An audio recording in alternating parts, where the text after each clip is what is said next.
The rain slammed against the iron gates as Lily, drenched and shivering, screamed through clenched teeth. They said, "My grandmother wasn't worth saving just because we're poor." Richard Coleman froze the millionaire, unaccustomed to defiance from a child half his size. Her words cut sharper than the storm, but what she revealed next left him shaken to his core. If you were in Richard's place, what would you have done? Share your thoughts below. I'd love to hear your perspective. The rain rolled down the steep streets of Pacific Heights like a relentless tide, blurring the city lights below. From the top of the hill, Richard Coleman's mansion stood like a fortress of stone and glass, the kind of place where no hardship was meant to intrude. But on that storm-soaked night, hardship had found its way right to his front gate.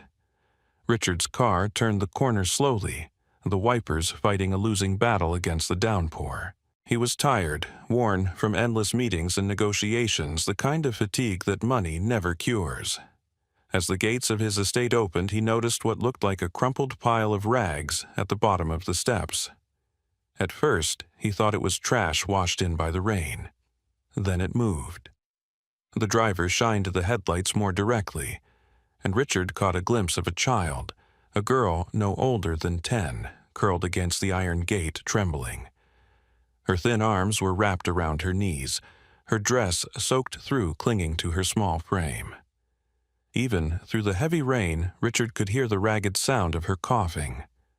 "Stop the car," Richard said, his voice sharp. The driver hesitated but obeyed. Richard stepped out, pulling his coat tightly around him as the wind pushed against his chest. When he moved closer, the girl raised her head. Her eyes were large, dark, and heavy with fever.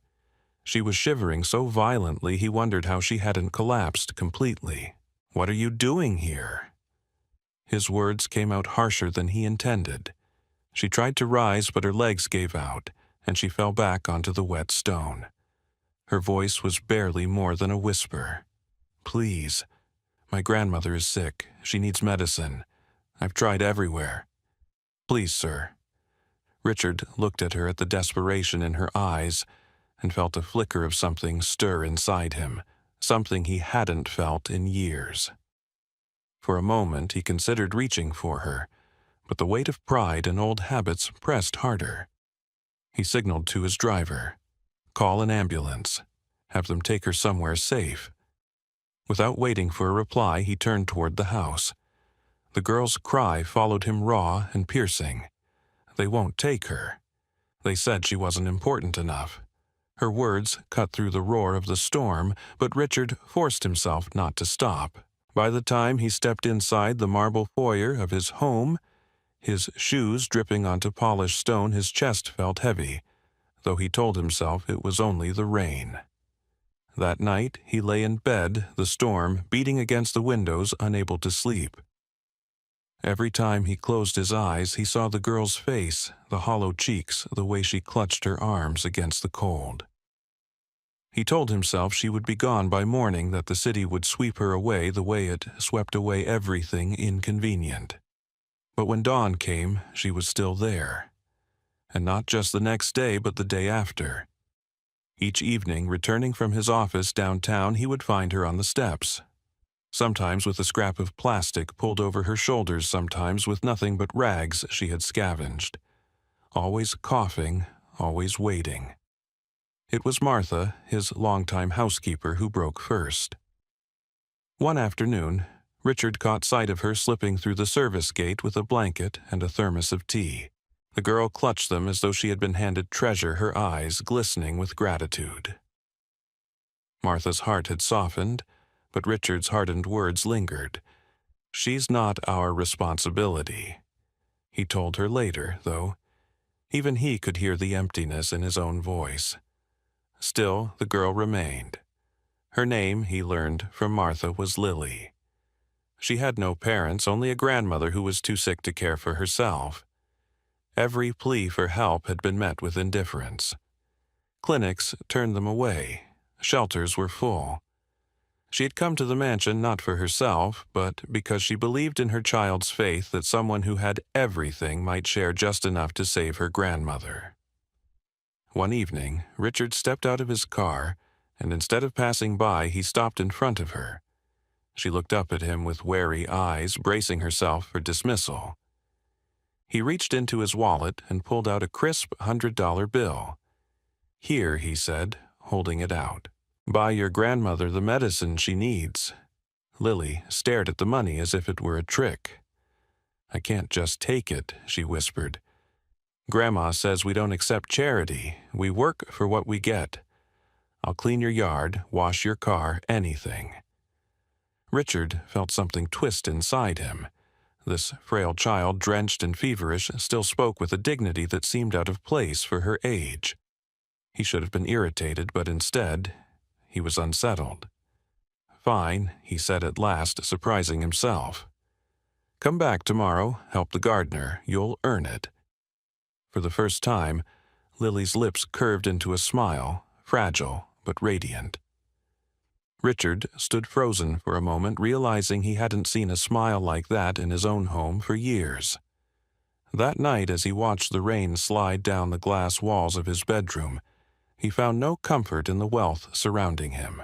Somewhere in the city's shadows, a little girl was running through the downpour, clutching the money he had given her, as if it were life itself. He had not meant to think of her again, but he did, over and over. Richard Coleman, the man who had built walls around himself higher than the hills of San Francisco, had no idea that a storm at his doorstep had just cracked them open. The next morning, Richard stood at his office window overlooking the wide garden paths of his mansion.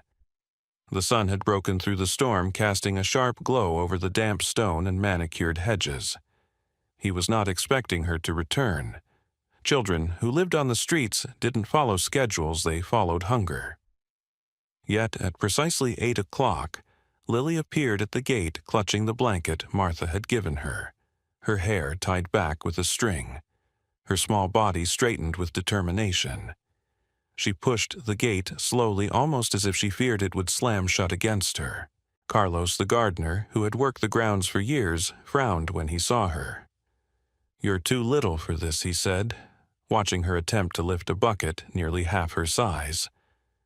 "I can do it," Lily replied. Her voice was raspy, still weakened by fever, but her eyes were steady. "Please, let me try." Richard stayed hidden behind the glass, telling himself he was simply observing out of curiosity. Yet he couldn't look away. He watched as she struggled with the bucket until Carlos gently took it from her, showing her an easier task. She swept leaves, gathered weeds, and carried small stones to the edge of the flower bed. Each movement was slow, deliberate, and done with an almost sacred care, as if the chance to work was itself a gift. By noon, her cheeks were flushed and her shirt clung to her back, but she smiled when Carlos praised her effort. When Martha appeared with a plate of food from the kitchen, Lily hesitated before taking it. She sat on the back step, savoring every bite, carefully tucking half into a container to take home. Richard, watching, felt a knot tighten in his chest. When Lily finished her chores, Martha led her to Richard's office. She stepped inside with bare feet, damp from the grass, her small hands folded together. Richard sat behind his mahogany desk, a man surrounded by power, yet suddenly unsure of himself. "You worked well," he said, pulling out his wallet. He handed her $50. Her eyes widened, flickering between the money and his face. "But I only worked 3 hours," she said. "It's fair," Richard answered. She accepted it with a reverence that unsettled him. "Thank you, sir. My grandma will be so happy. I'll buy her food, real food."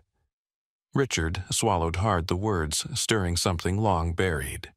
He asked quietly, "How old are you? 10 in school?" "Do you go?" Lily lowered her gaze. "I stopped last year. Grandma can't walk much. She needs me. Your parents." Her voice dropped to a whisper. "I don't have parents. It's just Grandma Maria and me." For a moment, Richard felt his throat tighten. He nodded and dismissed her quickly, but when she left the room, her absence filled it more than her presence had. That night he dreamed. He saw a young woman with dark hair standing in a garden not unlike his own. She was laughing, calling to him, holding the hand of a small child. When he reached out, she vanished, leaving only the child behind. The child had Lily's eyes. The following days blurred into a rhythm. Lily arrived early, worked with Carlos, ate in the kitchen with Martha, then hurried home before dusk. Richard told himself he was only honoring a promise, but he found himself looking for her from his office window. He noticed small details, the way she tilted her head when she concentrated, the quiet hum she made while sweeping, the way her eyes lit up whenever she talked about her grandmother. One afternoon, Jonathan entered the office and caught his father staring down at the garden. "Since when do you care about the help?" he asked, his tone sharp with disbelief. "She's not help," Richard replied too quickly. "She's just a child who needed a chance." Jonathan gave a dry laugh. "A chance? You wouldn't even help your own employees when they were desperate. Now, suddenly, you're hiring strays off the street. What are you really doing, Dad?" Richard bristled but said nothing. The truth was, he didn't know what he was doing. All he knew was that Lily's presence unsettled him in ways he couldn't name. A week later, the fragile routine shattered. Lily collapsed in the garden, her body shaking violently. Richard ran from his office, his heart pounding, dropping to his knees beside her. Her skin burned with fever. As he brushed the damp hair from her forehead, his hand froze. Dangling from her ear was a small silver earring shaped like a bird. His breath caught. Years ago, he had given earrings like that to Maria Torres, a woman he had once loved but lost under painful circumstances. He hadn't seen them in decades, but he could never mistake them. "Where did you get this?" he asked, his voice almost breaking. Lily touched the earring weakly. "Grandma gave it to me. It was my mother's. She wore it when she died." "What was your mother's name?" Maria Torres." The name slammed into him like thunder. His mind spun. He remembered Maria, the laughter, the arguments, the silence when she walked away for the last time. He had buried those memories, locked them behind walls of work and wealth. And now, here was a girl frail and trembling, wearing proof that those memories were not finished with him. The ambulance sirens wailed in the distance, but Richard hardly heard them. He sat frozen, the storm he thought had passed now raging inside his chest. That night, unable to bear the silence of his mansion, Richard drove into Oakland, following the address Lily had given Martha. The streets were narrow, the houses leaning with age, their paint peeling under years of neglect. He found the small shack where Lily lived. Inside, Maria Torres, the grandmother, lay on a thin mattress, coughing violently. Her eyes widened when she saw him. "You!" She rasped, her voice bitter. "I need to know the truth," Richard said, his voice shaking. Is she mine?" "Grandma?" Maria turned her face away. "You don't deserve to know. Please," he whispered. "I need to know." She closed her eyes, her breath rattling. "Maria was pregnant when she left you. She never told you. She never got the chance. Lily is all that's left of her." Richard staggered back, the world tilting beneath him. All the years he had spent building walls, filling emptiness with numbers and deals, all of it crumbled in an instant. Lily wasn't just a girl who had appeared at his gate. She was his daughter, and she had been starving on his doorstep while he slept in silk sheets. The morning after the truth broke over him, Richard sat in the dining room, staring at a cup of coffee that had long since gone cold. Outside, the garden glistened under the soft light of dawn, but inside the mansion the air was thick, heavy with the weight of secrets that could no longer be buried. He had never felt so disoriented in his own home. For decades, this mansion had been his fortress, a place where nothing touched him except the echo of his own ambition. Now, every hallway, every polished wall seemed to whisper questions he wasn't ready to answer. When Lily returned from the hospital still pale and fragile, Richard was waiting at the gate. She looked up at him, clutching the blanket Martha had given her, and hesitated. "I can work today," she said, though her voice trembled. "You're not working," he told her gently. "Not today. You're resting." Her brow furrowed in confusion. "But I need the money." "Grandma, the money will be there tomorrow and the day after that, and as long as you need it."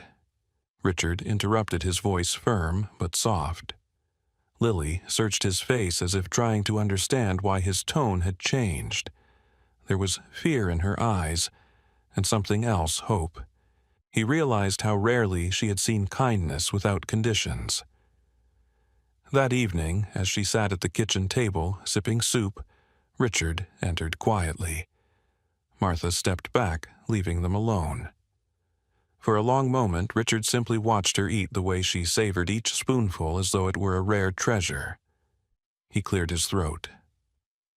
"Lily," he began, struggling to keep his voice steady, "did your grandmother ever tell you about your mother?" Lily lowered her eyes. She said, "My mother died in an accident when I was very little." She never talked much about her, just that she loved me. "And your father?" Her hands tightened around the spoon. "Grandma said he was a bad man, that he hurt my mother and never wanted me." Her words cut him like a knife. He leaned back, fighting the urge to confess everything then and there. Instead, he said, carefully, "What if I told you? Maybe he didn't know. What if he never had the chance to meet you?" Her eyes searched his wide with questions she didn't dare ask. Before she could respond, Jonathan walked into the room. "Dad, we need to talk," he said sharply, his gaze flicking to Lily. "Alone." Richard hesitated. "Finish your soup, Lily," he said quietly, then followed Jonathan to his office. As soon as the door closed, Jonathan turned on him. "What are you doing? Spending all this time with that girl? People are already talking. The press is circling like vultures. This is reckless." Richard's jaw tightened. "Don't talk about her like that. She's just a child. A child who's using you." Jonathan shot back. "It's the oldest trick in the book. A poor kid shows up at the door, tells a sad story, and suddenly you're ready to throw away everything you've built.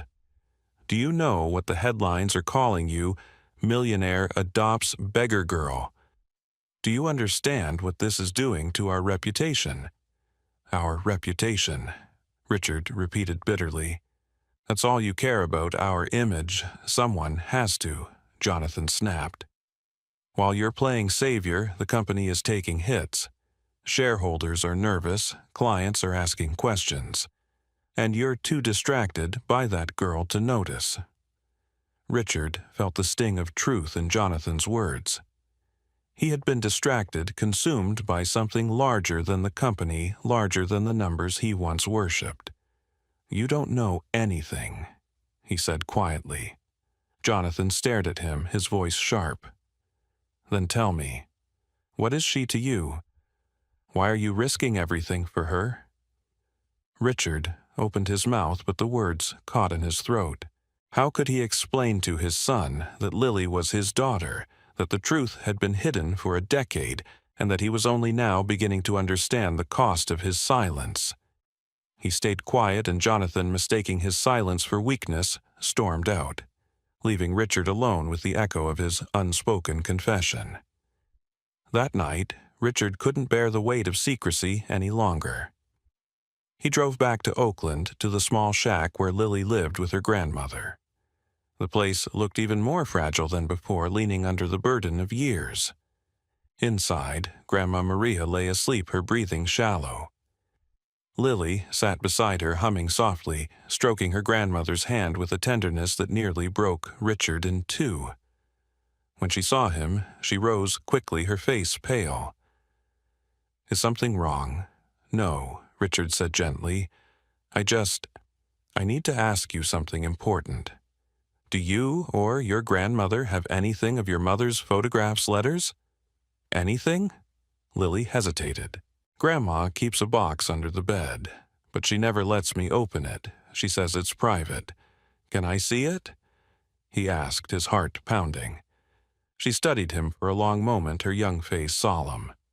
I'll ask her, but you have to promise. Whatever you find, you won't be angry with her. I promise.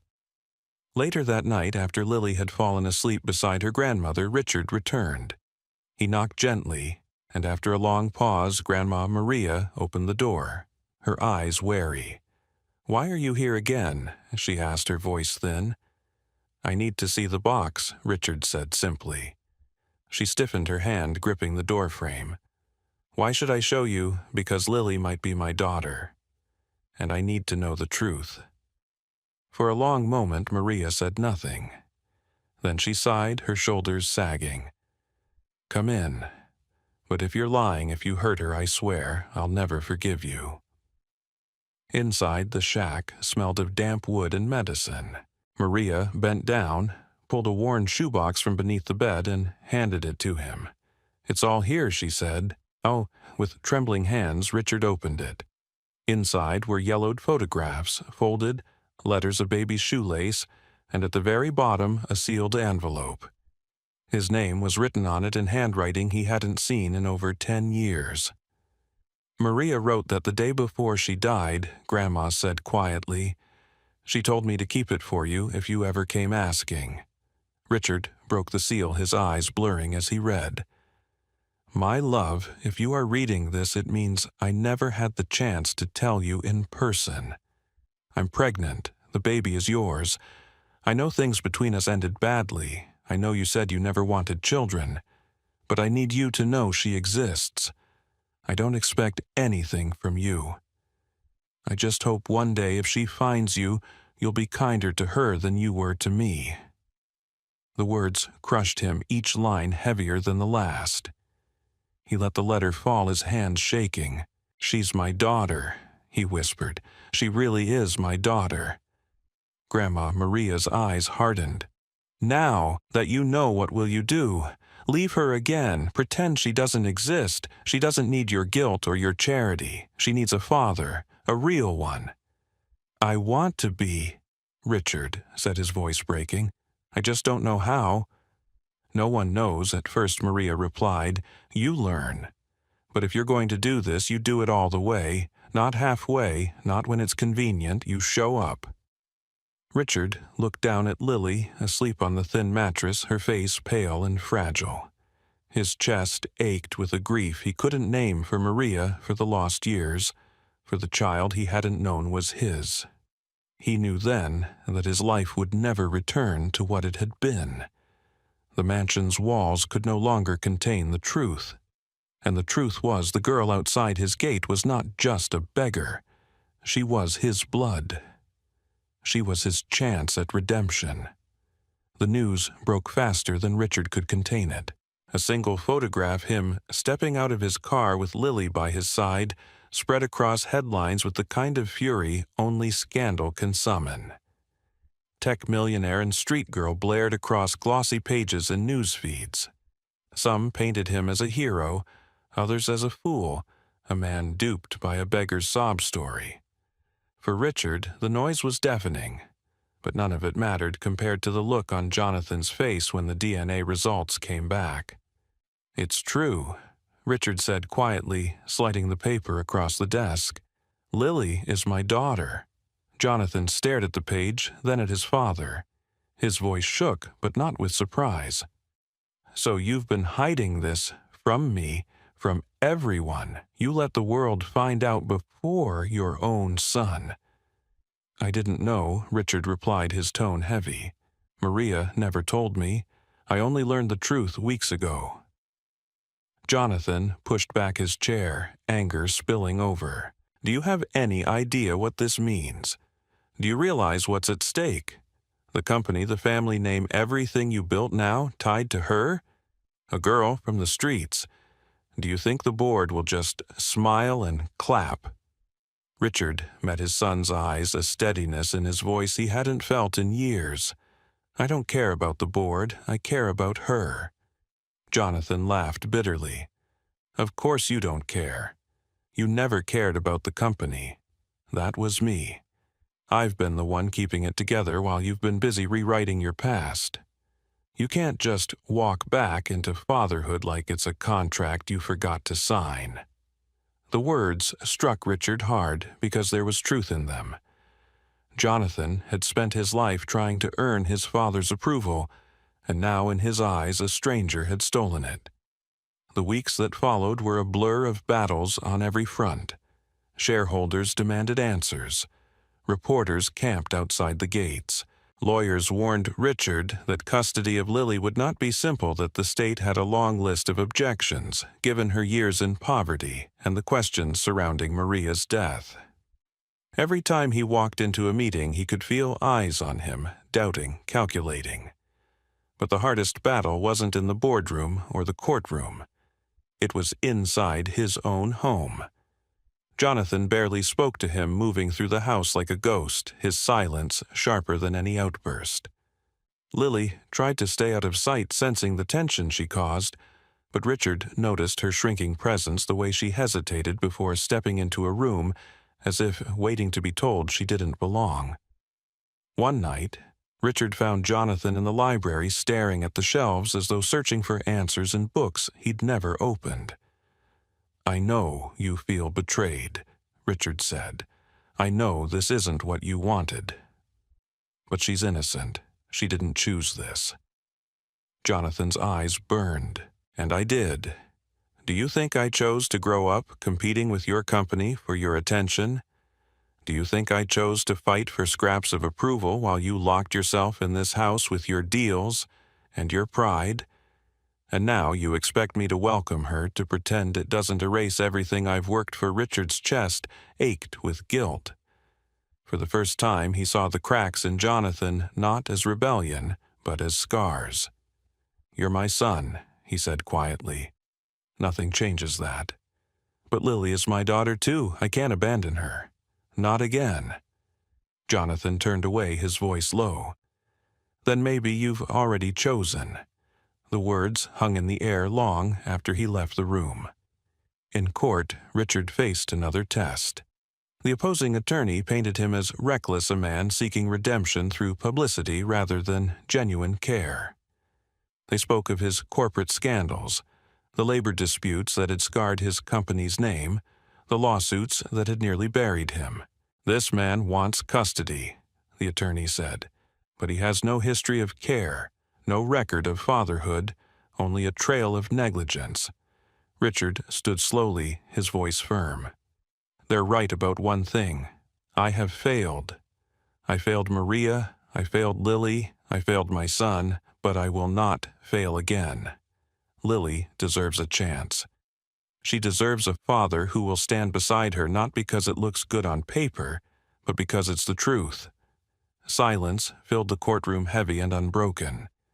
Outside, cameras flashed microphones, pressed close reporters shouting questions he didn't answer.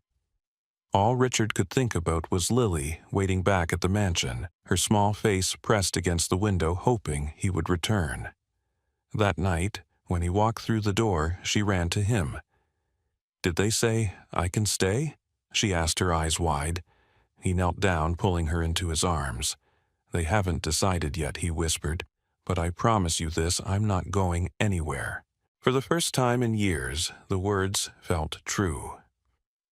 Richard Coleman, a man who once measured his life in profits and headlines, now measured it in the fragile weight of a child's trust, and he knew he would fight until the very end to protect it. Winter settled over San Francisco with a chill that seemed sharper than the storms of autumn. From the windows of his mansion in Pacific Heights, Richard could see the city lights glowing like embers against the fog, each one a reminder of the people whose lives carried on beyond his walls. But his own house felt different now. It was no longer just marble floors and polished glass. It held voices, laughter, and sometimes arguments. It held life. The custody battle had ended with a judge's ruling in his favor. Lily would stay with him under the agreement that her grandmother would also receive care. Maria Torres had been moved to a private hospital where she was given the treatment she had been denied for years. Richard visited often, not as a benefactor but as family. He sat by her bed holding her frail hand, promising her that Lily would never be left alone again. She listened with guarded eyes, but with each visit her silence softened. Inside the mansion, Lily began to find her place. She no longer entered rooms with hesitation. She painted in the mornings, leaving sketches scattered across the dining table. She helped Martha bake cookies, flour dusting her hair as she giggled in the kitchen. At night, she curled up in the library asking Richard to read to her. He had built an empire, but reading bedtime stories to a child who called him Dad was something he had never imagined. The word shook him every time, not because it felt foreign, but because it felt like redemption. Jonathan, however, remained distant. He came and went without saying much, his presence heavy with silence. For weeks, Richard feared the gap between them would never close. One evening, he found Jonathan standing in the garden, staring at the fountain. "You used to bring me here when I was little," Jonathan said quietly. "You'd tell me stories about how you built this place. I thought one day it would all be mine." Richard stood beside him. "It still is yours. Nothing changes that." Jonathan shook his head. "It does change. You're not the same man you were, and maybe that's good. But it feels like I've lost the father I thought I knew." Richard's voice trembled. "Maybe you didn't lose me. Maybe you're finally seeing me." It was not reconciliation, not yet, but it was a beginning. And Richard clung to that beginning with the same determination he now carried into every part of his life. At the company, he called a press conference. Cameras filled the room, reporters ready to tear him apart. Instead of defending himself, Richard spoke with a candor that stunned even his critics. He admitted the mistakes of his past, the labor disputes, the greed that had blinded him the years spent valuing profits over people. He announced sweeping reforms, new worker protections, scholarships for underprivileged children, investments in community health clinics across Oakland and beyond.